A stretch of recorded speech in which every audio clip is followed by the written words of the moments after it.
नमस्कार। अमर उजाला के लिए संवाद न्यूज एजेंसी की ओर से मैं काजल। जैसा कि हम जानते हैं, राजधानी में पेट्रोल डीजल के दाम लगातार बढ़ रहे हैं, जिससे कि ऑटोमोबाइल्स के क्षेत्र में भी काफी प्रभाव पड़ा है। इसके अलावा जब से डीजल और पेट्रोल के रेट बढ़ने के अलावा प्रधानमंत्री नरेंद्र मोदी ने देशवासियों से आह्वान किया है कि पेट्रोल और डीजल का उपयोग कम करें और सार्वजनिक पब्लिक ट्रांसपोर्ट का ज्यादा से ज्यादा यूज करें।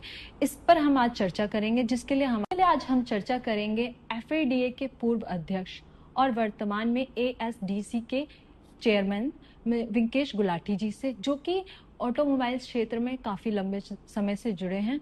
तो हम उनसे पहले आपका हमारे चैनल पे बहुत बहुत स्वागत है सर। धन्यवाद। हम जैसे जानते हैं, राजधानी में लगातार पेट्रोल और डीजल के रेट बढ़ते जा रहे हैं, जिसको लेकर प्रधानमंत्री मोदी ने भी देशवासियों से आह्वान किया कि पेट्रोल और डीजल के कम इस्तेमाल करें। इसके बाद ऑटोमोबाइल्स के क्षेत्र पर इसका क्या प्रभाव पड़ा, इसके बारे में हमें बताएं। देखिए, ये जो आज के हालात चल रहे हैं, जो एक्सटर्नल फैक्टर्स है जो हमारे देश में नॉर्मली कंट्रोल में हमारे में नहीं होते, जैसे वॉर चल रही है इस समय, क्रूड के रेट बढ़ चुके थे, अभी फिर भी कम हो गए हैं। तो जो ऑस्टेरिटी मेजर्स हमारे प्रधानमंत्री नरेंद्र मोदी जी ने कहा था, उसकी वजह से बहुत इफेक्ट पड़ा है ग्राउंड पे। एक नॉर्मल हिंदुस्तानी जो पहले शायद 100 किलोमीटर पर दिन चलता था, अब वो कोशिश करता है कि जितना ज़रूरत हो उतना ही चले और पब्लिक ट्रांसपोर्ट को ज़्यादा से ज़्यादा यूज़ करें। तो इसकी वजह से पेट्रोल और डीजल की मांग में भी थोड़ी सी कमी आई है। और बहुत केसेस में हमने देखा है कि लोगों की इलेक्ट्रिक व्हीकल में भी रुझान बढ़ा है, क्योंकि जब फ्यूल के रेट बढ़ते हैं पेट्रोल डीजल के, तो जो हमारा नॉर्मल मूवमेंट है, जहाँ जहाँ पब्लिक ट्रांसपोर्ट है वहाँ तो आम जनता जरूर पब्लिक ट्रांसपोर्ट यूज़ करती है, बट बहुत जगह ऐसा होता है कि जहाँ पब्लिक ट्रांसपोर्ट की अवेलेबिलिटी नहीं होती, या कभी आपने हाईवे पे जाना है, या कोई ऐसे क्षेत्र है जो अभी पूरी तरह डेवलप नहीं हुआ, वहाँ के लिए लोग अब इलेक्ट्रिक व्हीकल खरीदना चालू कर रहे हैं और कोशिश कर रहे हैं कि उस पर चले, जिससे कि प्रधानमंत्री की जो ऑस्टेरिटी ड्राइव है उसको हम आगे बढ़ा पाए। तो क्या हम ये कह सकते हैं कि इलेक्ट्रॉनिक की वाहनों की बढ़ती मांग का असर पेट्रोल और डीजल के लिए भविष्य में एक बड़ी चुनौती है? अब देखिए, हिंदुस्तान एक बहुत ही बड़ा देश है और हमारे पास बहुत सारे भारतवासी हैं जो कि अभी भी गाड़ी खरीदने की इच्छा जाहिर रखते हैं। जितनी इलेक्ट्रिक व्हीकल की सेल बढ़ेगी, इलेक्ट्रिक व्हीकल का इंटरेस्ट बढ़ेगा, नो डाउट पेट्रोल और डीजल की सेल पे उसका इफेक्ट आएगा। लेकिन जिस हिसाब से हिंदुस्तान ग्रो कर रहा है और ईयर ऑन ईयर आज के प्रधानमंत्री जी के डायरेक्शन से ग्रो कर रहा है, उसको देखते हुए कोई डीग्रोथ हम नहीं देखते। लेकिन ये जरूर है कि इलेक्ट्रिक व्हीकल वाहन ज़्यादा तेज ग्रो करेंगे और पेट्रोल डीजल वाहन शायद ना ग्रो करें या थोड़ा कम ग्रो करें, क्योंकि लोगों की इच्छाएं अब आगे आते आते धीरे फ्यूचर में ऐसे होती जा रही है कि हम इस देश के लिए भी कुछ कर पाए। जो हमारा ये एनवायरनमेंट फ्रेंडली गाड़ियां हैं, जो इलेक्ट्रिक व्हीकल है, या जो हमारा जो एनर्जी बैलेंसिंग का जो अप्रोच है, जो ध्येय है जो इस गवर्नमेंट का, उसको हम सपोर्ट कर पाए। तो हमें लगता है कि आप देख भी रहे होंगे, अभी हमारी इलेक्ट्रिक व्हीकल की सेल लगभग डबल हो गई, जबकि पेट्रोल डीजल गाड़ियों की सेल उस रेशियो में नहीं बढ़ रही।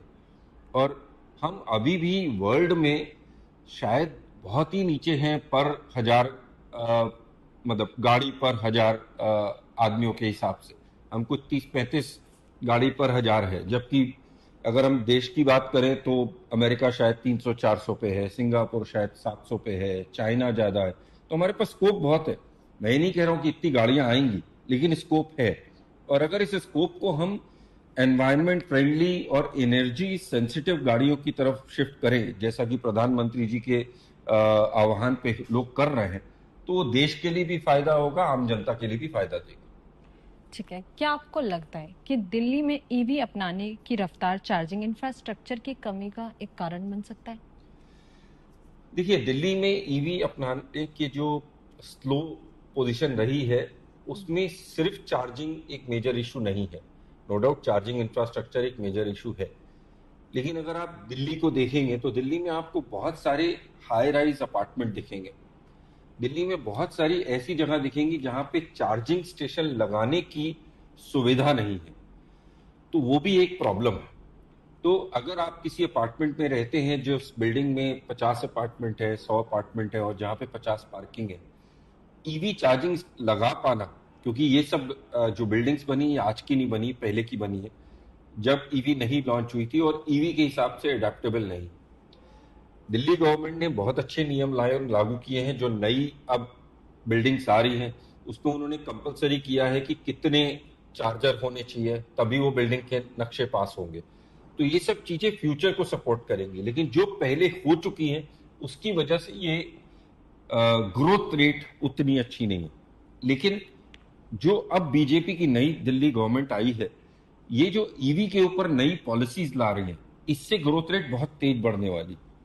आपने अगर सुना होगा, एक ईवी पॉलिसी का अनाउंसमेंट हो रहा है जहां वो एक डेट देना चाहते हैं कि इस साल के बाद दो पहिया वाहन ईवी के ही रजिस्टर होंगे, या तीन पहिया जो सीएनजी पे चल रहे हैं वो आगे ना रजिस्टर होंगे, सिर्फ ईवी पे होंगे, या जो कार हैं उन पे और सब्सिडी मिलेगी ईवी रजिस्ट्रेशन।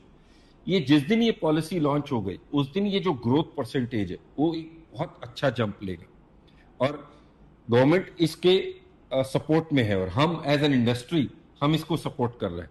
अब हमारा जो इंडस्ट्री के अलावा जो ऑटोमोटिव स्किल डेवलपमेंट काउंसिल है, उसका एक बहुत बड़ा मिशन आता है यहाँ पे।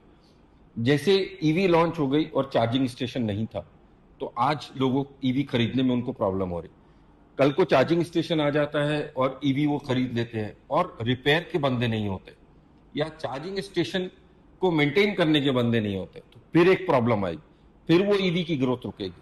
यही रोल हमारा ऑटोमोटिव स्किल डेवलपमेंट काउंसिल पे है कि हम ये जो इंडस्ट्री की डिमांड है, ये जो इंडस्ट्री की ग्रोथ है, जो भारत की इस समय इच्छा है अपने को पॉल्यूशन से बचाने की, नेट जीरो पे जाने के लिए, उसके लिए जो भी इंफ्रास्ट्रक्चर हार्डवेयर चेंजेस वो कर रहे हैं, उसका software support automotive skill development council को करना है। तो हमारी सारी जो ट्रेनिंग्स है इस समय दिल्ली और दिल्ली के चारों ओर, वो सारी ईवी के ट्रेनिंग, बैटरी मैनेजमेंट की ट्रेनिंग, चार्जर्स इंस्टॉल की ट्रेनिंग, चार्जर्स, बड़े बड़े चार्जर्स 180 किलोवाट के चार्जर लग जाते हैं जो अपने आप में देखा जाए एक बॉम्ब है। 180 किलोवाट का एक स्टैंड लगा हुआ है, अगर कुछ भी गलती हो तो क्या हो सकता है, उस सब की ट्रेनिंग और मेंटेनेंस पे हम पूरा पूरा आज की डेट में ध्यान दे रहे हैं। तो आपने जैसा बताया कि ऑटोमोबाइल स्किल डेवलपमेंट ट्रेनिंग पे पूरा ध्यान दे रहा है, तो युवाओं को नई तकनीकी और ईवी को लेकर किस तरह से तैयार कर रहा है, उनकी तकनीकों पर कैसे काम कर रहा है, उसके बारे में थोड़ा बताएं। देखिए, जो हमारी पहले की गाड़ियां होती थी वो एक नॉर्मली मैकेनिकल गाड़ियां होती थी। एक पिस्टन होता था, एक इंजन होता था, क्रैंक होता था, और उसके यूज करके कंबस्टन फ्यूल को लगाते थे।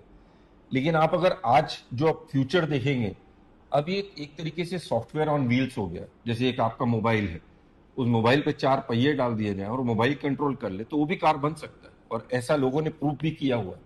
तो आज हमारी सारी गाड़ियां, जो बैटरी वाली गाड़ियां आ रही हैं, उसमें मैकेनिकल पार्ट्स खत्म होते जा रहे हैं और इलेक्ट्रॉनिक पार्ट्स बढ़ते जा रहे हैं। तो आज हमारी जो ऑटोमोबाइल इंडस्ट्री है वो कहीं भी मोबाइल इंडस्ट्री या सॉफ्टवेयर इंडस्ट्री से दूर नहीं है, क्योंकि हमारी सारी गाड़ियों में इतने ईसीयू लगे होते हैं और सब कुछ सॉफ्टवेयर कंट्रोल्ड है। ये गाड़ियां कनेक्टेड कार्स है। तो जो एक पहले हम एक ऑटोमोटिव के लिए एक आदमी तैयार करते थे जो जिसको इंजन समझ आना चाहिए, जिसको क्रैंक समझ आना चाहिए, अब हमें सबसे पहले देखना पड़ता है कि उसको कंप्यूटर सॉफ्टवेयर समझ आता है कि नहीं, क्योंकि और इलेक्ट्रॉनिक समझ आता है कि नहीं। मतलब बिजली की वायर एक नॉर्मल, हम कहते हैं एक इलेक्ट्रिशियन ही काम कर सकता है, लेकिन आज हमारी जो गाड़ियों का टेक्नीशियन है वो भी एक इलेक्ट्रिशियन बन चुका है। उसे मैकाट्रॉनिक आना चाहिए, उसको ये भी आना चाहिए कि बैटरी जैसी ज्वलनशील आइटम को हम कैसे सपोर्ट करें। जैसे मान लीजिए कोई गाड़ी खराब हो रही है, आपको गाड़ी खोलनी है, सबसे पहले आपको बैटरी सुरक्षित करनी, क्योंकि अगर आपने कहीं और वायरिंग टच की जिससे बैटरी पे इफेक्ट आया तो नुकसान हो सकता है। उस तरीके की तकनीकी ट्रेनिंग देना हमारे लिए बहुत जरूरी हो गया। तो आजकल का जो युवा है, अच्छा, दिल्ली ऑटोमोबाइल उद्योग को बढ़ावा देने के लिए किस नीति और सुधार की जरूरत है, इस पर आप बताएं। देखिए आज की डेट में दिल्ली ऑटोमोबाइल उद्योग को सबसे ज्यादा जरूरत जो आज की डेट में है वो एक सही और रेगुलर कंसिस्टेंट नीति की है, पॉलिसीज की है। अभी तक के जितने हाल रहे हैं कि 2 साल के लिए एक ईवी पॉलिसी आती है, बंद हो जाती है, फिर आता है कि 10 साल का पेट्रोल गाड़ी चलेगी, 15 साल की डीजल चलेगी, गाड़ी का रजिस्ट्रेशन 15 साल का है, लेकिन कस्टमर कहता है मेरी गाड़ी 10 साल क्यों चलेगी। वो बात अलग है कि दिल्ली का AQI, दिल्ली का पॉल्यूशन वो बहुत इंपॉर्टेंट है, लेकिन एक आम आदमी जिसने बहुत मेहनत करके एक पैसा से गाड़ी खरीदी, उसको आप कहें कि आपकी गाड़ी की लाइफ 15 साल है देश में, लेकिन दिल्ली में 10 साल। ये सब जो पॉलिसी है ना, इसकी कंसिस्टेंसी होनी जरूरी है और उस हिसाब से इसका सपोर्ट जरूरी है। अब RTO का जब हम पेपर्स करते हैं तो उसमें 15 साल का टैक्स लेते हैं, लेकिन गाड़ी चलती है 10 साल। हम EV पॉलिसी लाते हैं 2 साल के लिए, फिर उसे रिन्यू करने में 6 महीना लगा देते हैं। तो एक कंसिस्टेंट पॉलिसी अगर हो तो दिल्ली वासियों के लिए और हमारे ऑटोमोबाइल जगत के लिए भी बहुत फायदा हो। और आगे जो हमारा पॉल्यूशन का सिचुएशन है, उसके सपोर्ट में गवर्नमेंट को खुल के सामने आना पड़ेगा। मैं नहीं कहता कि हमारी सारी गाड़ियां पॉल्यूशन को बढ़ाने का काम करती है। आज की डेट में जो BS6 गाड़ियां हम बेच रहे हैं, जो आप रोड पे देख रहे हैं नई गाड़ियां, उसमें पॉल्यूशन कुछ भी नहीं है, लेकिन दिल्ली में 10% है वो गाड़ियां BS6। 90% गाड़ियां हैं जो BS0, BS1, BS2 की है, जो लगभग 20 साल पुरानी गाड़ियां हैं। आप एक 20 साल पुरानी गाड़ी से उम्मीद नहीं कर सकते कि आज भी उसी क्वालिटी में चलेगी, और वो क्वालिटी वो थी जो पॉल्यूशन नॉर्म्स ये थे। आज हम BS6 में पॉल्यूशन नॉर्म इस पे रखते, तो वो गाड़ी बनी उस पॉल्यूशन नॉर्म पे थी और 20 साल में डिटोरेट करके और खराब हो चुकी है। गवर्नमेंट को एनफोर्समेंट लाना पड़ेगा कि अगर हमने 10 साल बोला हुआ है तो 10 साल के से ज्यादा कोई भी गाड़ी रोड पे नहीं दिखनी चाहिए, लेकिन ऐसा नहीं होता। आप देखेंगे 2 व्हीलर्स, 3 व्हीलर्स, वैन्स, आपको पुरानी गाड़ियां रोड पे दिखेंगी, आपको इवन ट्रक्स भी दिख जाएंगे। हो सकता है थोड़ा बहुत एनफोर्समेंट की कमी है, थोड़ी बहुत करप्शन की कमी है, प्रॉब्लम है, थोड़ी बहुत आदमी के नॉर्मल मोरल ड्यूटी की प्रॉब्लम है, लेकिन ये सब चीज को ठीक होना बहुत जरूरी है कि अगर अदर स्टेट्स की गाड़ी रजिस्टर्ड होके दिल्ली में आती, इसके सुधार के लिए कोई उपाय तो होगा दिल्ली गवर्नमेंट के पास। एनफोर्समेंट, जो आप भी जानते नहीं होता। हाँ बिल्कुल सही बात। मतलब एनफोर्समेंट की प्रॉब्लम क्या, आप अगर देखिएगा, मतलब मुझे कहना नहीं चाहिए, रेड लाइट पे आपको ट्रैफिक पुलिस नहीं दिखेगी, रेड लाइट के 100 मीटर के आगे ट्रैफिक पुलिस दिखेगी। तो वो पकड़ने में लगे कौन गलत कर रहा है। आप रेड लाइट पे खड़े होंगे तो 99% आदमी आपकी शक्ल देख के वो गलती नहीं करेंगे। बिल्कुल। तो अगर आपको रोड पे आप देखेंगे, इन लोग को बहुत आजकल हाईटेक इक्विपमेंट्स मिल गए हैं, वो गाड़ी नंबर चेक करके बता सकते हैं कि इसका पॉल्यूशन है कि नहीं है, ये वैलिड है कि नहीं है। हाँ। अगर ये चीज प्रॉपरली टाइट हो जाए तो प्रॉब्लम ही नहीं रहेगी ना। आज आप सेंट्रल दिल्ली में घूमिए, साउथ दिल्ली में घूमिए, मेहरौली साइड जाइए, आपको प्रॉब्लम होगी, आप 10 साल से पुरानी गाड़ी नहीं चला सकते। आप इस मथुरा रोड पे न्यू फ्रंट्स तक जाइए, उसकी साइड लेन्स में जाइए, कोई पुलिस वाला नहीं रुकेगा। वो अलग अलग क्षेत्र में अलग अलग एनफोर्समेंट से काम नहीं होता। नो डाउट दिल्ली वासियों को कुछ प्रॉब्लम होती है, कुछ बाहर से लोग आते हैं जो दिल्ली में रह रहे हो तो उनकी कुछ प्रॉब्लम होती है, लेकिन धीरे धीरे आपको एनफोर्स करके उनको साजिश में डालना पड़ेगा कि ये ठीक है कि गलत है। जी, आपके अनुभव के अनुसार हाँ, ऑटोमोबाइल्स का अब भविष्य कैसा है, इसको लेकर क्या मतलब बदलाव होंगे, इस पर भी राजधानी में खास तौर पर क्या हमें बदलाव देखने को मिलेंगे, उसके बारे में देखिए, किसी भी देश का जो इकोनॉमिकल ग्रोथ होती है ना, उसका एक सीधा क्लियर इंडिकेशन होता है ऑटो इंडस्ट्री। अगर इकोनॉमिकल ग्रोथ हो रही है, इसका मतलब लोगों को पैसा कमाई हो रही है, परचेसिंग पावर बढ़ रही है, और परचेसिंग पावर बढ़ते ही आदमी अपने ऊपर खर्चा करने की कोशिश करता है। नॉर्मली कहा जाता है घर, जमीन या कार या वाहन लेते हैं लोग, तो जैसे ही एक इकोनॉमिकल पॉजिटिवनेस आती है मार्केट में, स्टेबिलिटी आती है, परचेज पावर बढ़ती है, वैसे ही कारों की और टू व्हीलर की सेल बढ़ती है। तो इंडिया का जो ऑटोमोटिव की जो इंडस्ट्री है वो बहुत पॉजिटिव स्थिति में है, और हम 2025 में जिस सिचुएशन पे थे, हमें उम्मीद है कि हम 2030 तक डबल कर। में तेजी से बदलती तकनीकें जैसे कि हाइब्रिड और कनेक्टेड व्हीकल्स के दौर में युवाओं के लिए सबसे अधिक मांग वाली स्किल्स क्या है? देखिए, आज की डेट में ऑटोमोबाइल में अगर आपने आना है तो सबसे पहला स्किल है क्यूरोसिटी। वो आपके पास होनी चाहिए, हर चीज को जानने की डिटेल में। और उसके बाद तकनीक समझने की स्किल होनी चाहिए। जैसे हमारे सारे ही कोर्सेज में हम स्टार्ट ही करते हैं कि उनको तकनीक कैसे आए, और वो तकनीक बहुत तरीके की हो सकती है, कंप्यूटर की हो सकती है, जरूरी नहीं उनको कोडिंग आए।